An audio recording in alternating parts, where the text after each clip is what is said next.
Hey everyone, Toby Large here, bringing you yet another fantasy EFL video. This week is game week 6, our first international break of the season. So there's tons of blanks, tons of teams not playing, loads of information to dive into, so let's get into it. So of course, before we dive into all of the game week 6 action, we've got to recap game week 5, unfortunately, and I'm still sore from last Friday night where I had an absolute howler, honestly. I was out at a gig actually on the evening and Salford were playing Cheltenham, and I put all of my eggs in Salford's basket because of the find of Callum Cisse. Had him as my vice captain, so could have done the trick if he had hold, and it was going so well for Salford, so well for my team anyway. They were drawing 0-0 up until I think it was the 55th minute or so. They'd conceded 0.03 expected goals, as you can see on the bottom left. At 0-0, that is what the XG tallies look like, the stats. And then completely against the run of play, Cheltenham created a massive chance, scored a goal in the game. I lost 2 clean sheets. I also lost my team pick, their clean sheet, and them being obviously drawing. They did get a 93rd minute equaliser, but it still meant that Aluo and Cisse were just terrible picks for my team. Put 3 eggs in that basket on the Friday night, got 9 points between them. The game week was pretty much over before it had even started. As far as the recovery, the rest of the team did okay. Keeley obviously with a really good shift, and Hadji Wright scored.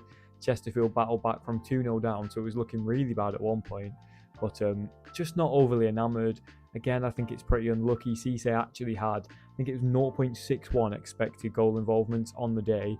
If he scores that, they all happened when it was 0-0. They maybe go more defensively, they hold on to a clean sheet, he's got a goal, he's got a massive tally that I can then make into my captaincy. It's just the swings that seem to be going against me at the minute are absolutely huge. This was another one of them that was really unlucky. If the Cabby penalties had gone my way, you're talking I'd be thousands of ranks higher. But that's the magic of it. We're only 5 game weeks in, and hopefully these things will level out over the season. At least I hope so. Sometimes it's just not meant to be for you. It hasn't been so far this season, but I have faith because of how close the calls have been and the swings have been. That will turn it around. Plenty of time still to go. Not quite panic stations, although it is looking a bit worrying at 7.2k. But let's hopefully boost that up this week. So the second blank game week of the season, obviously the first week of the season was the first blank where there was no championship teams playing. So first international break, so there's no championship fixtures whatsoever and partial League One fixtures. So there's 4 different games that have all been postponed. I believe that's right. I'm sorry if it's wrong and there might be another one that I've missed, but I think that this is right. If there's another one that I've missed, then let me know in the comments below.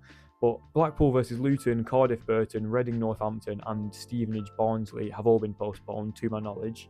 But I think that there's still a full League 2 schedule. So there should be 40 sides playing in total, 24 in League 2, 16 in League 1. So we've not got quite as much choice this week, but it's just as important to nail things. And that also means that there's going to be some really close calls, and I'm sure some big swings between the close calls as well. So the clubs that we're looking at this week, some familiar names to recently, but also because there's quite a few postponements, we've got to look elsewhere to where we would normally look in terms of the data. So if you have a look here, what I've got down, Huddersfield I've got as sort of the main man in here, because they're playing Peterborough, who are bottom of the league, really struggling. Huddersfield's defensive data is amazing, their attacking data is pretty solid, 4 clean sheets out of the 6 games. I just think it's a no-brainer this week.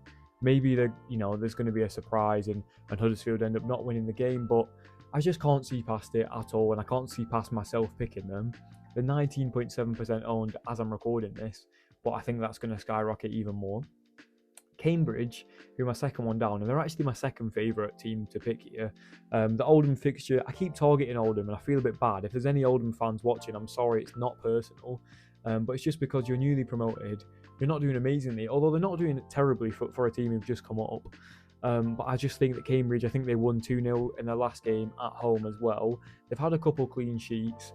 Their data, especially defensively, is outstanding. 0.62 expected goals conceded per 90 is ridiculous. That defensive data is just so good. So I might be looking at a Cambridge defender in there as well. Feeling confident about that as a team pick, but there's some really nice differentials. I've had to put Gillingham down because I think they're on an 18-19 game unbeaten run now. Gareth Ainsworth has got them absolutely cooking with quite a few ex-Wycombe boys, so shout out to them, Vokesy and McCleary, and obviously Gaz, wishing them all the best. But just the Bromley game is just really difficult, especially away from home. I'm not sure. I would probably avoid just because I think it's going to be a really tight game. Swindon against Barrow, I really like. Their attacking data is really good and their defensive data isn't bad. I think Swindon's data has impressed me over the course of the season. So don't mind that in terms of a bit of a differential, but I just feel more comfortable with the top two at the minute. Same with Leyton Orient. Orient aren't doing too much to impress me, but Port Vale's data is pretty shocking, at least in an attacking sense. They're not the worst defence in the world, but I'm not feeling it with Port Vale at the minute. So really don't mind Leyton Orient as a pick. A bit of a differential, but it seems a little bit risky. But don't mind it too much. Bristol Rovers, again, had they been at home, I think I would be looking at Bristol Rovers as a pick. But away, not quite as excited by it. But the data is just solid. It's fine. It's like that of a mid-table team, but Newport aren't too amazing. And they've had a couple of good results recently, Rovers. So I think that they will start to turn it around soon. And Accrington against Cheltenham, they look like a traffic light down there. The amount of red, green, and orange that we've got going on. A mixed bag completely. It's just because the fixture against Cheltenham is so good. Cheltenham are not scoring goals whatsoever. But, well, apart from against when I've got Salford defenders in my team. But obviously Accrington are really struggling. Their data isn't amazing either. But they do have a game in hand, so maybe they're looking a bit lower than they possibly could be. I don't feel great about Accrington's prospects for the season, but with the potential ceiling of an away win against a team who've scored 2 goals all season is worth looking at. And if you're one of those who wants to target the teams at the bottom, I'm sure there's players in FPL who, if they could target a team like Burnley and play against them every week, have assets against them, they would do it. So maybe it's worth looking at Accrington. I don't mind it as an outside shout. In fact, they're probably my third favourite on this whole list. But Huddersfield and Cambridge are where my head's at the minute. But aside from Gillingham on there, not minding any of those picks whatsoever. Now, in terms of defenders this week, we've actually got a very differential heavy section. So I'm going to go through 2 picks that feel really obvious at the start and then talk about some differentials that I've selected, which is very exciting because I think that, to be honest, I've gone pretty template with a lot of the picks that I've put in these videos this season. So it's exciting to see some different names in there. But Sanders, we've obviously got to talk about. His clearances are ridiculous. His average points are ridiculous. But the fixture against Grimsby, I hate it. I think that Grimsby could beat anybody. They could also probably lose to anybody in the division. But they're one of those that are pretty unpredictable. So Sanders, it's probably worth putting him in because of how good the clearances are. If he keeps up this average with the clearances, he's getting 4 points a game or so from them. So even if he's not returning, you're looking at 6 points. So I just think it could possibly be worth still going for him, even though the fixture is really tough. Joe Lowe is a bit different to that. I think that he's going to be a mainstay in tons of teams for this week. I don't think there's going to be much thought about getting rid of him because the fixture is just so good. I can't see myself without having Joe Lowe in. Maybe some people are going to look at a differential Huddersfield defender. I think, as a Wycombe fan, his attacking threat is unbelievable from what we saw, as well as the data is pretty solid still. It's obviously dropping because it heightened in the first couple of weeks, but 0.19 XGI per 90 is still really good, and he's already scored this season. Peterborough is struggling to score any kind of goal and get any form of result at the minute. And now onto the differentials. Watts from Cambridge, I really like. He's got Oldham. Cambridge's defensive data, as I mentioned, is really good in terms of the team. But also, his data, the clearances are looking pretty good. He's hitting about 2 points a game from the clearances, so really good. Not much attacking threat in terms of the XGI, but he did score a goal the other week, so he has got a goal in his locker clearly. Cisse, who I alluded to, who I didn't include in the video last week because I was notified about him later on, he's been playing striker for Salford, which is just ridiculous to have a defender listed there, but Salford's defence is really poor. So you've sort of got to decide in between the two. Do you want basically an extra attacker on the pitch? You're not going to get the shots on target points, but it's 7 points anyway for a goal from a defender, but he's not scored yet for them. He's just getting a lot of chances. 0.26 XGI per 90, but last week against Cheltenham, he had 0.61 XGI, which is just massive. Obviously, Cheltenham are a bit of an outlier in terms of how bad they are at the minute, but he had a big chance in that game. I believe a goal's coming soon for them, although maybe he's going to be dropped from the striker position because they don't want a youngster playing up there, you know, all the time. I think that they've got Stockton waiting in the wings who could replace him. So yeah, will he play, will he not? I think he probably will still play. Maybe he'll get pushed out onto the wing, but he's just such an attacking option. Didn't want to ignore him. Lapata as well for Bristol Rovers. Don't mind it. Away from home makes me not as confident, but he's got 3 clean sheets out of the 4 games he's played. Not much attacking threat though. Smith at Gillingham, again, it's worth pointing out because Gillingham have been so solid at the back and their data is really good. But they play Bromley, so I might want to stay away from that. But 3 out of 5 clean sheets when Smith's been in the team is really good. And then Ben Wood for Accrington against Cheltenham, who, as I mentioned, have only scored 2 goals this season. The ultimate differential with 0% ownership. He's got a clean sheet in the 3 he's played 2. They've looked a bit better in the games that he's played in terms of defensively. So yeah, the attacking data is just pretty bog standard for a defender with him. So I would just hope for some of those clearances that he's getting 10 a game on average at the minute. A pretty nice differential option. So if you're looking for one, there could be Ward. But that's my thoughts on the defenders, and a lot of differentials in there for you to maybe have a think about. But I can't look past Sanders and Lowe as well. I feel like I've got a lot to say in terms of midfielders this week, so apologies if I end up rambling on. But there's a lot to talk about. A few assets in here who I've included who are really popular, who I actually don't really like as a pick too much, but none of these picks this week, apart from one of them that stands out to me, are exciting me that much. So I'm going to dive into it. And first, we're going to talk about Bailey because he's, you know, so highly owned, 16.8%, and his average is ridiculous. But in my opinion, in his career so far, he's never been much of a goal scorer, and he's really outscoring what I believe that he should be hitting. I think that it's just an anomaly, the start of the season, and that at some point these average points are going to tumble down. I think you always get at the start, you always get these players who just stand out a little bit differently, but the trend is there. Maybe he's going to keep it up, and maybe I'll be wrong. Who am I to say when, you know, the trend so far is that I've not done amazingly at the start of the season and he's doing really well. So yeah, maybe Bailey will keep it going, but I think it's a tough fixture.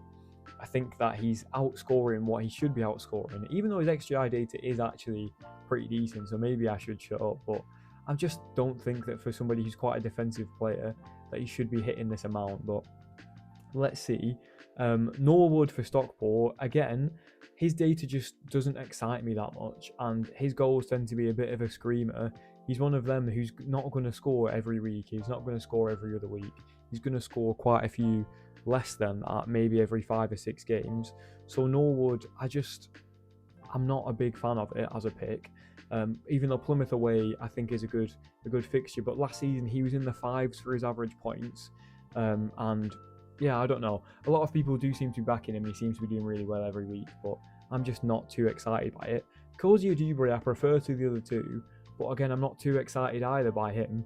0.33 XGI per 90 is fine, but it's not amazing.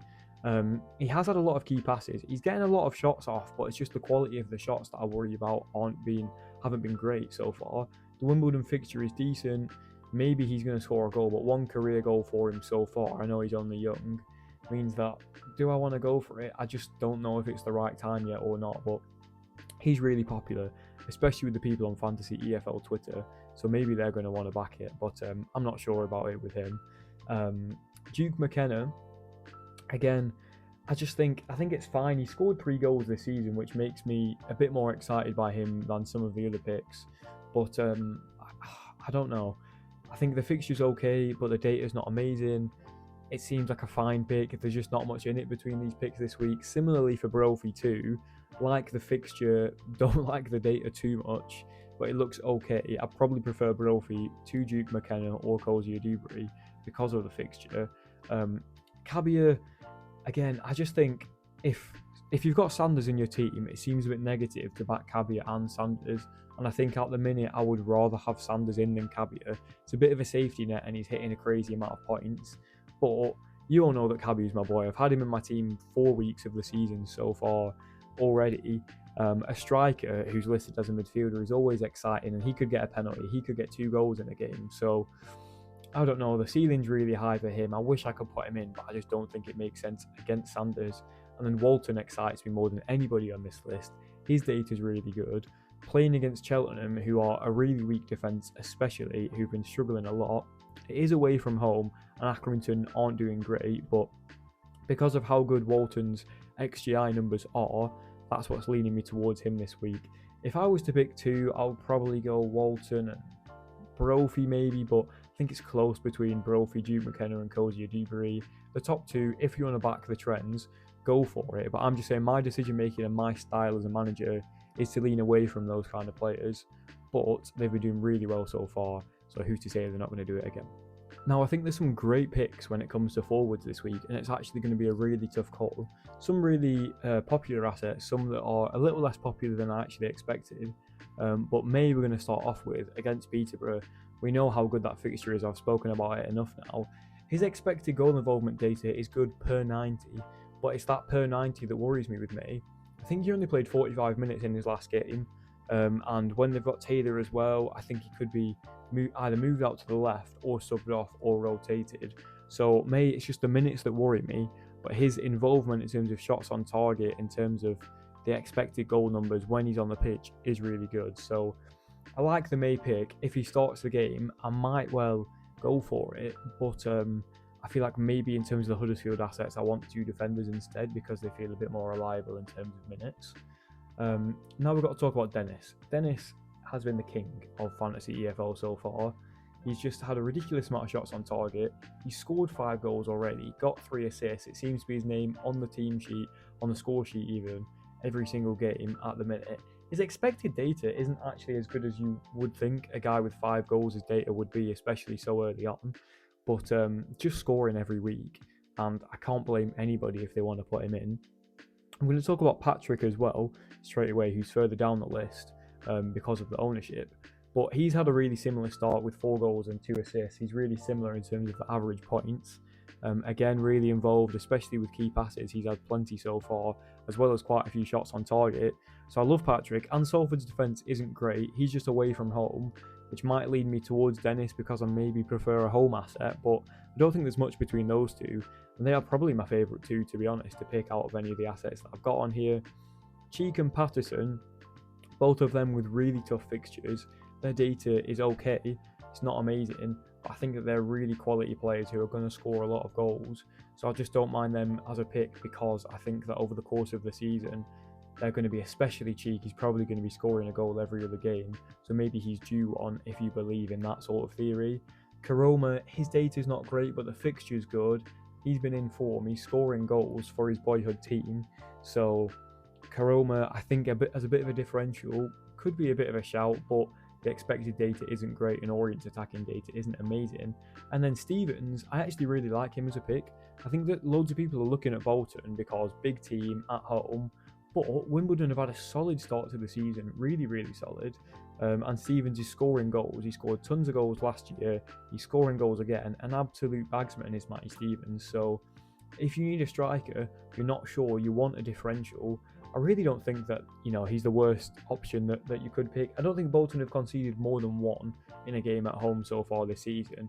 But the chances are if Wimbledon score a goal, it's going to be Stevens. If it's not him, it's going to be Brown. Or maybe Stevens is going to be involved. So I like the Stevens pick. I think it's a bit rogue. Could be a bit of a differential. And then McCurdy as a differential, he's a bit of an outside shout who I don't mind. And then Andy Cook is back fit. He scored 2 in the EFL trophy for Bradford. 1 to look out for if he starts the game. Maybe he could be a little outside shout for Bradford too. Now onto my team selection for the week. I always say it, but I'm not 100% convinced at the minute that I'll stick with this, but I don't mind what I'm seeing so far.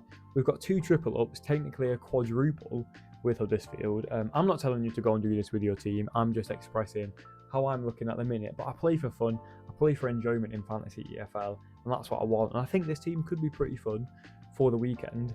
Really wanted a Wickham player in there, but we're just really bad at the minute, and I just can't see where that win is going to come from. We probably should have had 1 or 2 so far, but so I think I'm going to stay away from a Wickham asset. But Nichols and Lowe, I believe that Goodman is out injured, so I think that Nichols will probably play for Huddersfield. If that's the wrong backup keeper, I apologise, but I think that's probably right.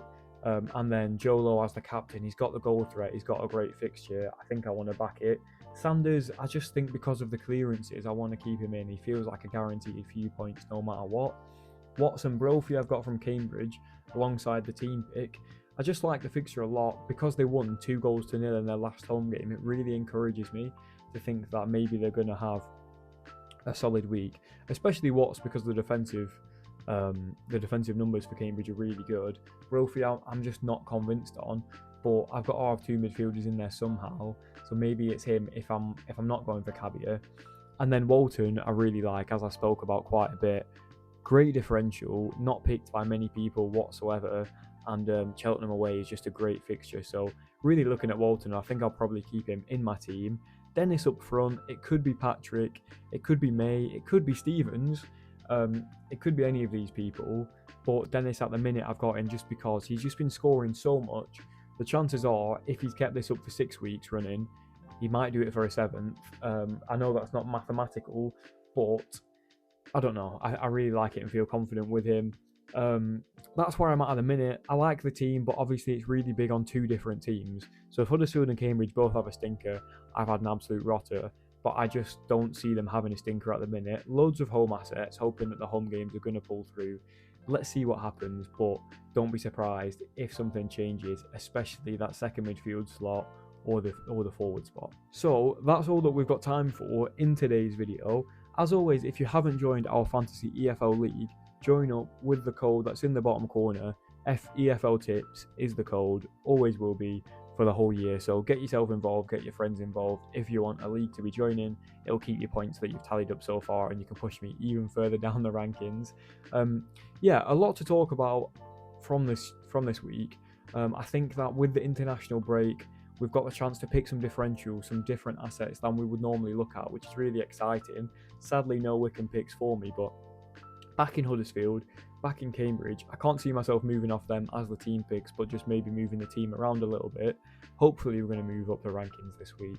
We will see what happens. We've got a very exciting video launching hopefully on Sunday, which is to do with football shirts. So if there's any football shirt fans there, make sure you click subscribe, put your notifications on, ready for the next video coming out.